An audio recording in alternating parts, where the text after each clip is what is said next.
The day begins with a gray sky, mirroring the tension hanging over the city. The courthouse is surrounded by journalists, cameras, and onlookers, all eager to witness one of the most anticipated trials of the year. Police cars block the surrounding streets, and security officers control the crowd. Inside the courthouse, the atmosphere is solemn and heavy. People speak in whispers as they find their seats, their expressions a mix of nervousness and curiosity.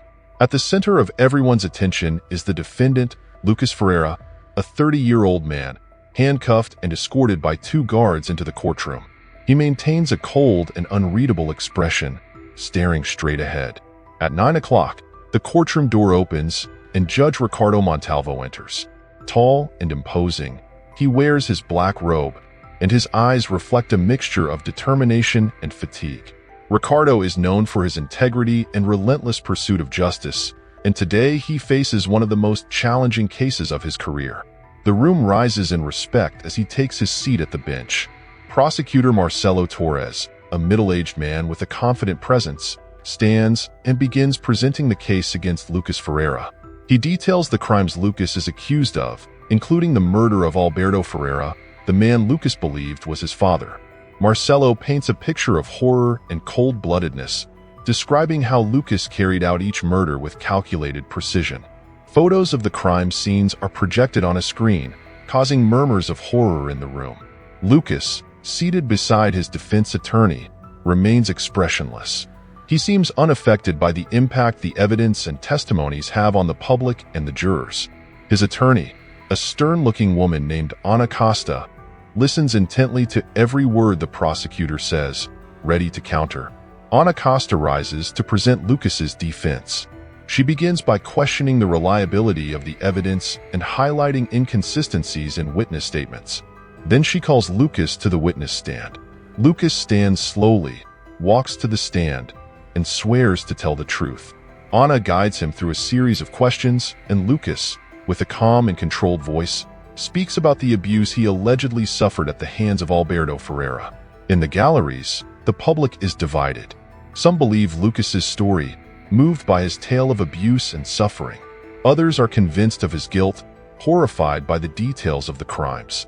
The courtroom is a microcosm of public opinion, with heated debates occurring both inside and outside the room. Journalists take notes frantically, preparing for the next round of reports. Outside, TV cameras broadcast live, with commentators analyzing every move and word said in the courtroom.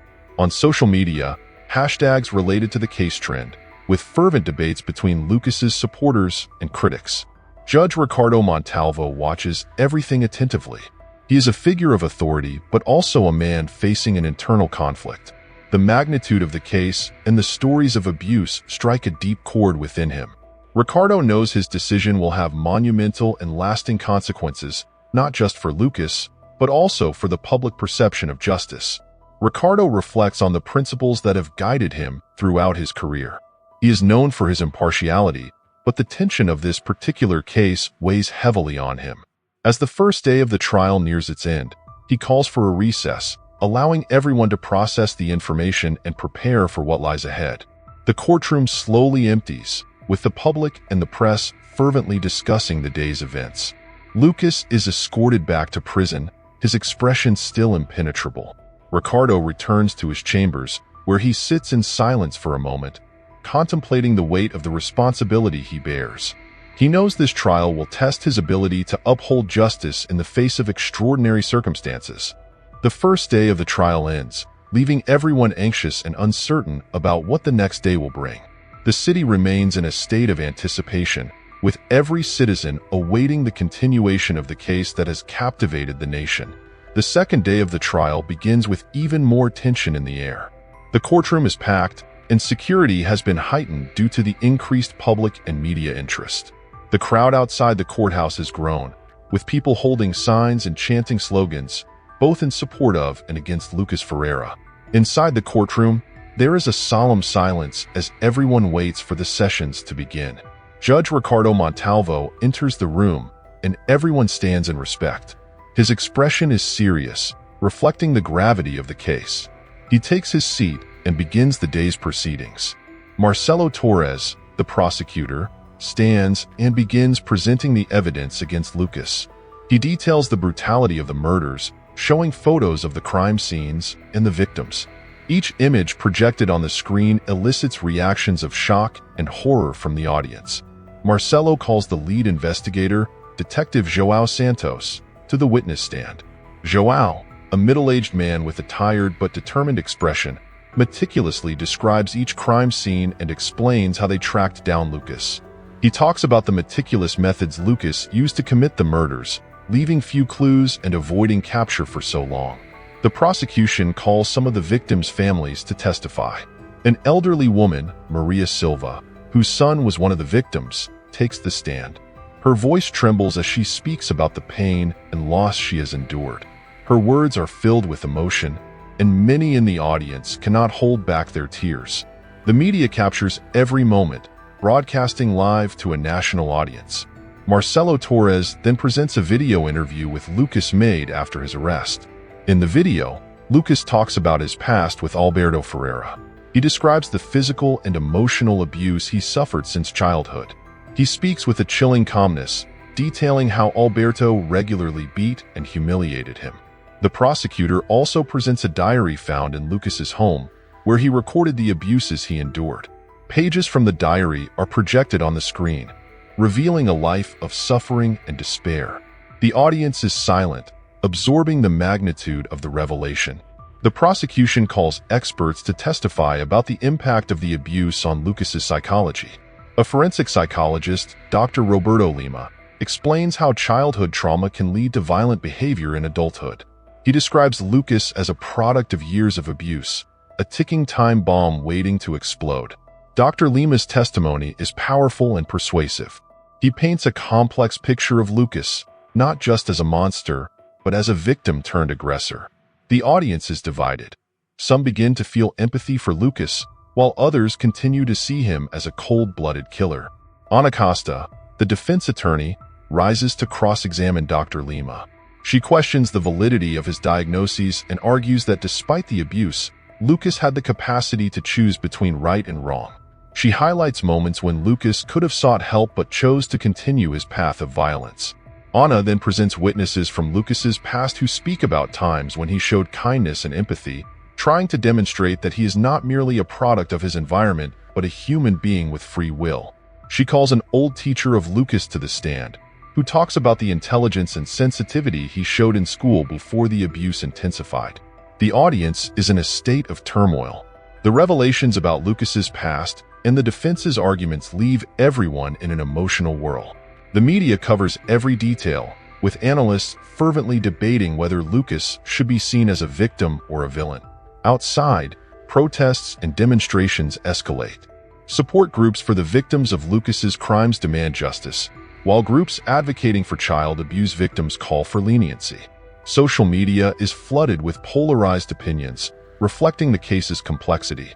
Judge Ricardo Montalvo observes everything with a mix of professionalism and internal conflict. The revelations about Lucas's past make him reflect on his own life and how traumas can shape a person's destiny. He knows he must remain impartial, but the emotions are hard to ignore. Ricardo calls a recess, allowing everyone to process the information presented. He retreats to his chambers, where he sits silently, reflecting on what he has heard. He knows every decision he makes will be scrutinized and analyzed, and the responsibility weighs on him more than ever. The courtroom empties slowly, with the audience and the media fervently discussing the day's events. Lucas is taken back to prison, his expression still unreadable. Ricardo returns to his chambers, where he remains thoughtful, contemplating the weight of the responsibility he bears. The second day of the trial ends, leaving everyone anxious and uncertain about what the next day will bring. The city remains in a state of anticipation, with every citizen awaiting the continuation of the case that has captivated the nation. Detectives Mariana and João, relentless in their search for more information, continue to dig into Alberto Ferreira's past. In a small records room, among piles of documents, they find old records of a missing child that match Lucas Ferreira. They decide to request a DNA test to confirm their suspicions. The DNA test results arrive quickly. Mariana, anxious, opens the envelope and confirms what she feared. Lucas is not biologically related to Alberto. The revelation is a shock. João suggests that this information could change the course of the trial. They decide to bring the discovery to prosecutor Marcelo Torres. In the courtroom, Marcelo Torres is about to conclude his presentation of evidence when Mariana and João rush in. With Judge Ricardo Montalvo's permission, Marcelo presents the new evidence. A DNA test proving that Alberto was not Lucas's biological father. The murmurs in the audience are immediate and intense. Ricardo, surprised, orders a recess to review the new evidence. During the recess, the media explodes with the news. Journalists rush to send updates, and television programs debate the shocking revelation. Social media ignites with theories and opinions about the case. The entire city is in an uproar. Ricardo, in his chambers, reviews the documents, trying to grasp the magnitude of the discovery. Marcelo continues his investigation and discovers an old missing child case about a boy named Pedro, the son of Judge Ricardo Montalvo, who disappeared over 25 years ago. He conducts a DNA test comparing Lucas and Ricardo. The results confirm that Lucas is actually Pedro, the judge's long-lost son. Marcelo is shocked by this revelation. Marcelo enters the courtroom with a grave expression. Approaching the judge, he firmly reveals that Lucas Ferreira is actually Pedro Montalvo, the judge's missing son. Ricardo is stunned, unable to immediately process the information. The courtroom erupts in murmurs and exclamations. The emotion in the air is palpable. Visibly shaken, Ricardo needs a moment to regain his composure. He looks at Lucas, now with a mixture of shock and recognition. Lucas, in turn, appears confused and incredulous, trying to process this new information about his true identity. Realizing the conflict of interest, the judge decides to recuse himself, acknowledging that he cannot remain impartial. Ricardo announces his decision to step down from the case, leaving the audience in stunned silence. He knows this is the only way to ensure a fair trial. As he leaves the courtroom, the media captures every movement and expression. The city is in shock, eagerly awaiting the next steps in this extraordinary trial. The court is temporarily adjourned to allow for the appointment of a new judge. Ricardo, devastated by the revelation, faces a whirlwind of emotions as he exits the courtroom. He now must grapple with the discovery that the defendant he was judging is actually his missing son. The city and the nation await the unfolding of this now even more complex and emotionally charged case. After the temporary adjournment, the case is assigned to Judge Marcos Oliveira, a longtime colleague and friend of Ricardo Montalvo. Marcos is known for his impartiality and firmness, qualities necessary to handle the emotional and legal complexities of this case. He enters the courtroom determined to maintain the integrity of the trial. The audience, still reeling from the previous revelation, watches every move of the new judge intently. Ricardo Montalvo, now recused from the case, faces an emotional storm. He spends hours in his chambers, revisiting memories of the past and photos of his missing son. The pain of loss and the joy of discovery mix in a deep internal conflict. He decides to seek emotional support and begins attending therapy sessions to cope with the situation. Lucas, now aware of his true identity as Pedro Montalvo, is confused and shaken. He spends sleepless nights trying to reconcile his traumatic past with his new reality. His lawyer, Ana Costa, spends hours talking with him, preparing him for the continuation of the trial. Lucas begins to question his past actions, struggling with feelings of guilt and anger. Marcelo Torres, the prosecutor, faces a moral dilemma. The revelation of Lucas's true identity adds a new layer of complexity to the case. Marcelo consults legal and psychological experts to better understand the impact of this discovery. He decides that, despite the new information, it is crucial to continue seeking justice for Lucas's victims. Public opinion is divided. Some see Lucas as a victim of circumstances, kidnapped and abused by a man who was not his biological father. Others continue to view him as a cold and calculating murderer who must be punished for his crimes. The media covers every development exhaustively, with heated debates on television programs and social media. Protests and demonstrations continue outside the courthouse, reflecting the societal polarization.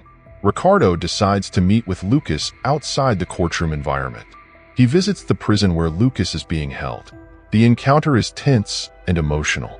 Ricardo tries to connect with Lucas, now Pedro, sharing memories of his childhood and expressing his pain over the loss. Lucas, initially resistant, slowly begins to open up, though he still harbors much anger and resentment. As the trial prepares to resume, everyone involved reflects on the recent revelations. Ricardo, recused but still deeply emotionally involved, begins to consider how he can help Lucas find redemption. He consults trauma and human rights experts, seeking ways to support his son both within and outside the judicial system. The courtroom reopens with Judge Marcos Oliveira presiding. He begins by reiterating the importance of a fair and impartial trial despite the new complexities. Ana Costa continues Lucas's defense, now with a new strategy that takes into account his traumatic past and true identity. Marcelo Torres presents the final evidence, trying to balance the pursuit of justice with an understanding of Lucas's tragic context. The trial enters a new phase, where the truth about Lucas's identity adds layers of complexity to the case. The tension in the courtroom is palpable, with everyone aware that the next steps will be crucial in determining Lucas's fate and the lasting impact on Ricardo's life. The city continues to watch closely, as the unfolding of the case promises more revelations and moral dilemmas. Ricardo Montalvo, now retired from the case, struggles with insomnia and painful memories of his missing son, Pedro. He begins therapy sessions with Dr. Helena Prado to cope with the discovery that Lucas is actually his son Pedro, and to separate his personal emotions from his professional responsibilities. Lucas, shaken by the revelation of his true identity, faces nightmares and begins therapy sessions with Dr. Carlos Mendez. He tries to reconcile his traumatic past with his new reality, torn between anger over the abuses he suffered and the pain of discovering he had a loving family. Ricardo visits Lucas in prison, and gradually, they begin to rebuild their relationship. They share their life experiences, hopes, and regrets, though resentment and distrust still linger between them. Prosecutor Marcelo Torres faces a moral dilemma in seeking justice for Lucas's victims while acknowledging the complexity of the case. He consults experts and meets with the victims' families to discuss how to proceed. Public opinion remains divided between the pursuit of justice and calls for clemency for Lucas. Protests and demonstrations intensify, reflecting the societal polarization. Defense attorney Ana Costa prepares a strategy that emphasizes Lucas's traumas and true identity. She consults psychologists and legal experts to strengthen the defense case. On the eve of the trial's resumption, Ricardo reflects on everything that has happened and decides that, regardless of the verdict, he will stand by Lucas, helping him seek redemption and peace. Ricardo and Lucas confront their inner conflicts, preparing for the next decisive day of the trial that will determine Lucas's fate and the process of healing and understanding between father and son. The city awaits the next developments with bated breath. The courtroom reopens with Judge Marcos Oliveira presiding. The room is packed, and the media continues to cover every detail of the trial intensely. Defense attorney Ana Costa presents a detailed case about Lucas's traumatic past. She brings in psychologist Dr. Carlos Mendez to testify about the effects of the abuse Lucas suffered and other witnesses who speak about Lucas's sensitivity and intelligence before the abuse began. She tries to portray Lucas as a victim of circumstances, not just a murderer. Prosecutor Marcelo Torres acknowledges the abuse Lucas endured but argues that it does not justify the brutal murders. He calls criminology experts who assert that Lucas could discern right from wrong. Marcelo presents emotional testimonies from the victims' families, reinforcing the need for justice. The jury deliberates for hours as the city waits in suspense. Finally, they return with a verdict. Lucas Ferreira is found guilty and sentenced to death. The decision provokes mixed reactions in the audience and society, divided between support and compassion for Lucas. Ricardo Montalvo, watching from a distance, is devastated by his son's conviction but understands the need for justice. He vows not to abandon Lucas and decides to support him in his remaining days. The news of the verdict spreads quickly. The media covers the emotional reactions, and heated debates continue on social media. Society remains divided between those who support the jury's decision and those who feel Lucas should have received clemency. Marcelo Torres feels the weight of responsibility, reflecting on the moral dilemmas of the case and the complexity of seeking justice. He knows the verdict's impact will be long-lasting for everyone involved. Ricardo visits Lucas in prison, and they have a deep and emotional conversation, trying to find understanding and peace. Ricardo reaffirms his commitment to support Lucas, while the city continues to process the case's implications. Lucas, now condemned, waits for his execution in prison. He spends his days reflecting on his actions, his past, and his identity. He continues his therapy sessions with Dr. Carlos Mendez, trying to find some inner peace. Lucas begins to express remorse, not for the murders of Alberto, but for the suffering his actions caused the victims' families and for the life he lost due to the abuse he endured. Ricardo Montalvo officially retires from his position as a judge. He dedicates his time to helping other families of missing children, using his personal experience to offer support and resources. Ricardo also continues his therapy sessions, working to heal his own emotional wounds. Marcelo Torres, the prosecutor, is recognized for his skill in handling such a complex case. He writes a book about the trial, exploring the moral and legal dilemmas he faced.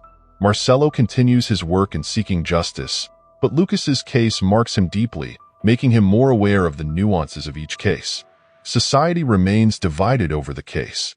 Victim support groups celebrate the justice served, while human rights advocates discuss the importance of considering Lucas's past traumas. The case sparks important debates about the justice system, criminal rehabilitation, and the treatment of abuse victims. Ricardo visits Lucas one last time before the execution. They have an honest and emotional conversation. Ricardo offers his forgiveness and expresses his love for Lucas, hoping it can bring some comfort. Lucas, in turn, thanks his father for being there and tries to find some form of redemption in his final moments. In his final moments, Lucas reflects on his life, the mistakes he made, and the circumstances that led him there. He feels a mix of regret and acceptance, understanding that, despite everything, he had a brief moment of reconnection with his true identity and his father. Lucas, awaiting execution, reflects on his actions and finds some peace through therapy. He begins to express remorse for the suffering he caused the victims' families. Ricardo retires and dedicates his time to helping families of missing children while continuing therapy to heal his own emotional wounds. Marcelo writes a book about the trial and continues his work seeking justice, deeply impacted by Lucas's case. Society remains divided over the case, sparking debates about the justice system and the treatment of abuse victims. Ricardo and Lucas have a final emotional conversation before the execution, where Ricardo offers forgiveness and love, and Lucas seeks redemption. In his final moments, Lucas reflects on his life and mistakes, accepting his fate with a sense of reconnection with his father. Lucas's execution marks the end of a complex journey. Ricardo finds a sense of closure and continues helping other families, while society reflects on the case's lessons.